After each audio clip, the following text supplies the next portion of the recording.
And just like that. Hey guys, Alicia here with Alicia Reviews, and today we are reviewing Bridget Jones's Baby. If you are a fan of the other two Bridget Jones movies, then you will most likely want to see Bridget Jones's Baby. It's along the same premise. In the other two films, it's Colin Firth's character and Hugh Grant's character, and they're fighting over Bridget, and Bridget has to choose between the two.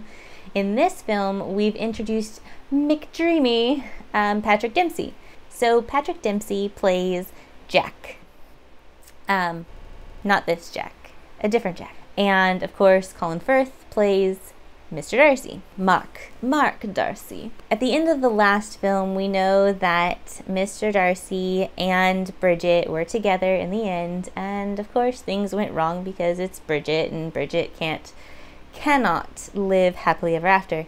So they've since broken up, and she is still single, no kids, all her friends are married, they're having kids, and she's hanging out with a younger crowd. So she goes to this music festival where she meets Patrick Dempsey's character, Jack. They have a one-night stand. Then a few days later, she sees Mr. Darcy, and they rekindle that little romance for a night. Several weeks later, she learns that, oh, she's pregnant. So she has to figure out who the dad is. And throughout the film, you're like, oh, I want it to be this person. And, you know, you're kind of struggled between, okay, things haven't worked out with Mr. Darcy so far, so we definitely don't want it to be him. And then this new guy is really slick and very cute and handsome, and they're compatible, but he's not Mr. Darcy. If you liked the other two films, you know that they're very funny. And in this movie, it's no different, right? I mean, the only way they could have made the series better was to, I don't know, make Bridget pregnant. The comedic timing of this film, the lines and the way that these characters interact, it's very enjoyable. So you're laughing, you're cringing, you're kind of, you know, you're all, well, I was all over the place. I was really into it, but I really loved the other two Bridget Jones's movies. I kind of went into this film going, I already know what's going to happen.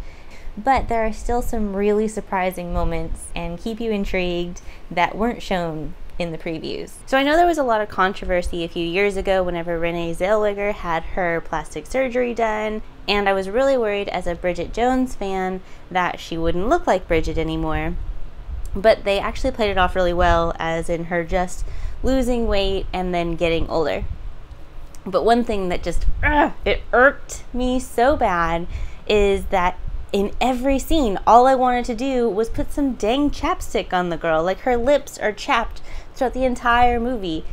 So out of 5 stars, I give this film a 4. I think that it is the best Bridget Jones's movie that we've seen so far. You do need to know what happened in the other two films to really understand what's going on in the third film, as far as her backstory with some of the characters, who these people are, her relationship with them, what her parents are like, or it wouldn't be as funny.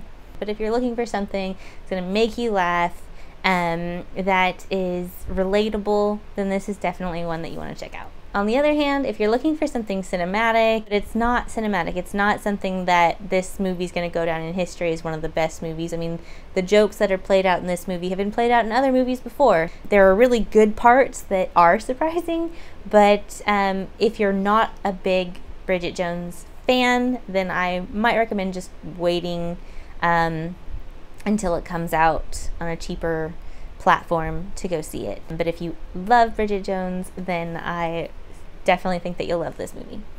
Hey guys, as always, if you enjoyed this review, don't forget to like it, subscribe, and share. We'll see you next time for Alicia Reviews. Bye! Mwah.